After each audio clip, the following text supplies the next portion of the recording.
దేవుని పరిశుద్ధ నామమునకు స్తోత్రములు.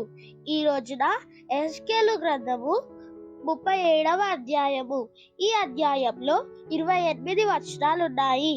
మొదటి వచనం, యెహోవా హస్తము నా మీదికి వచ్చెను, నేను ఆత్మవశుడనై ఉండగా యెహోవా నన్ను తోడుకొని పోయి ఎముకలతో నిండియున్న ఒక లోయలో నన్ను దింపెను.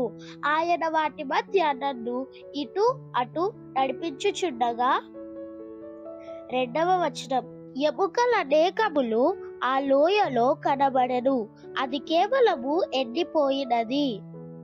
మూడవ వచనం, ఆయన నరపుత్రుడా, ఎండిపోయిన ఈ ఎముకలు బ్రతుకగలవా అని నన్నడుగగా, ప్రభువా యెహోవా, అది నీకే తెలియనని నేనంటిని. నాలుగవ వచనం, అందుకాయన ప్రవచనమెత్తి ఎండిపోయిన ఈ ఎముకలతో ఇట్లనుము, ఎండిపోయిన ఎముకలారా యెహోవా మాట ఆలకించుడి. ఐదవ వచనం, ఈ ఎముకలకు ప్రభువైన యెహోవా సెలవిచ్చున్నదేమనగా, మీరు బ్రతుకున్నట్లు నేను మీలోనికి జీవాత్మను రప్పించుచున్నాను. ఆరవ వచనం, చర్మము కప్పి మీకు నరములిచ్చి మీ మీద మాంసము పొదిగి చర్మము మీ మీద కప్పెదను, మీలో జీవాత్మనుంచగా మీరు బ్రతుకుదురు, అప్పుడు నేను యెహోవానై ఉన్నానని మీరు తెలిసికొందురు. ఏడవ వచనం, ఆయన నాకిచ్చిన ఆజ్ఞ ప్రకారము నేను ప్రవచించుచుండగా గడగడమను ధ్వని ఒకటి పుట్టెను, అప్పుడు ఎముకలు ఒకదానితో ఒకటి కలిసికొనెను. ఎనిమిదవ వచనం, నేను చూచుచుండగా నరములను మాంసమును వాటి మీదికి వచ్చెను, వాటిపైన చర్మము కప్పెను, అయితే వాటిలో జీవాత్మ ఎంత మాత్రమును లేకపోయెను. తొమ్మిదవ వచనం, అప్పుడు ఆయన నరపుత్రుడా, జీవాత్మ వచ్చినట్లు ప్రవచించి ఇట్లనుము, ప్రభువగు యెహోవా సెలవిచ్చున్నదేమనగా, జీవాత్మ నలుదిక్కుల నుండి వచ్చి హతులైన వీరు బ్రతుకున్నట్లు వారి మీద ఊపిరి విడువుము.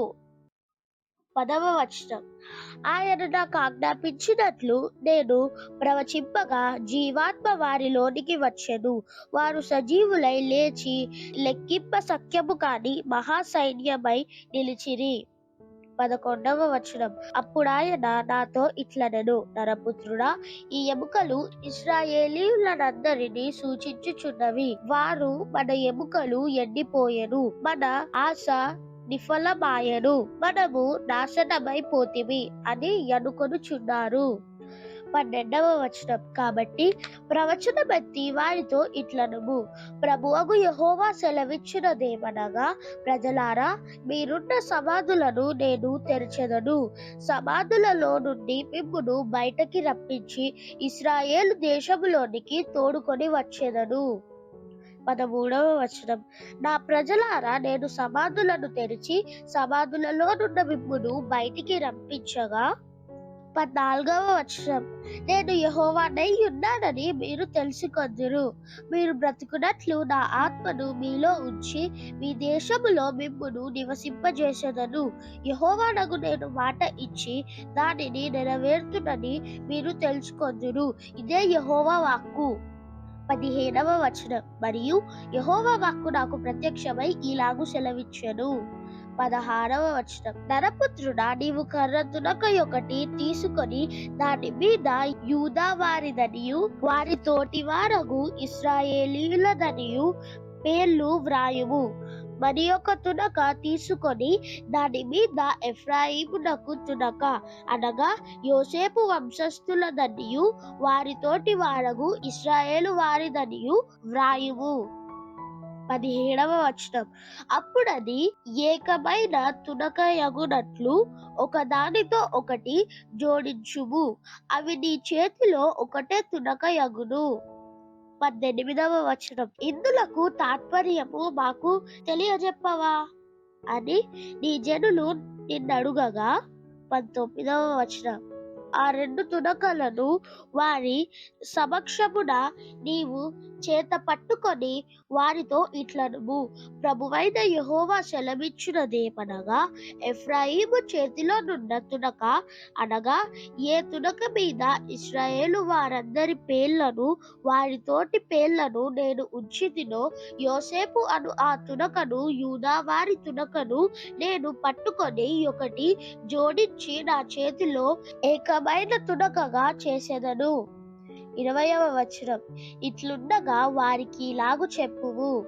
21వ వచనం, ప్రభువైన యెహోవా సెలవిచ్చునదేమనగా, ఏ ఏ అన్యజనులలో ఇశ్రాయేలీయులు చెదరిపోయిరో ఆయా అన్యజనులలో నుండి వారిని రక్షించి వారు ఎచ్చటెచ్చటున్నారో అచ్చట నుండి వారిని సమకూర్చి వారి స్వదేశములోనికి తోడుకొని వచ్చి 22వ వచనం, వారిక మీదట ఎన్నటికిని 2 జనములుగాను 2 రాజ్యములుగాను ఉండకుండునట్లు ఆ దేశంలో ఇశ్రాయేలీయుల పర్వతముల మీద 23వ వచనం, వారిని ఏకజనముగా చేసి వారికందరికి ఒక రాజునే నియమించెదను.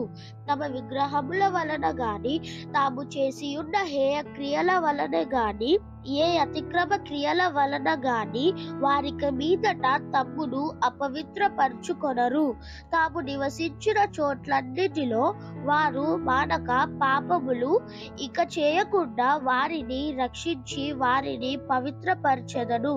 అప్పుడు వారు నా జనులగుదురు, నేను వారి దేవుడనై యుందును.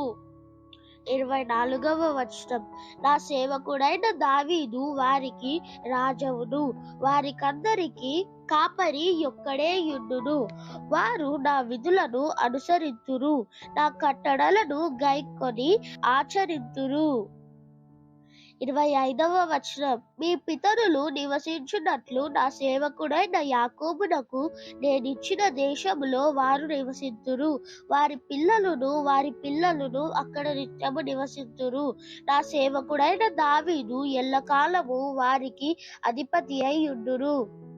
26వ వచనం, నేను వారితో సమాధానార్థమైన నిబంధన చేసెదను, అది నాకును వారికి నిత్య నిబంధనగా ఉండును. నేను వారిని స్థిరపరచెదను, వారిని విస్తరింపజేసి వారి మధ్య నా పరిశుద్ధ స్థలమును నిత్యము ఉంచెదను. 27వ వచనం, నా మందిరము వారికి పైగా నుండును, నేను వారి దేవుడనై యుందును, వారు నా జనులై యుందురు.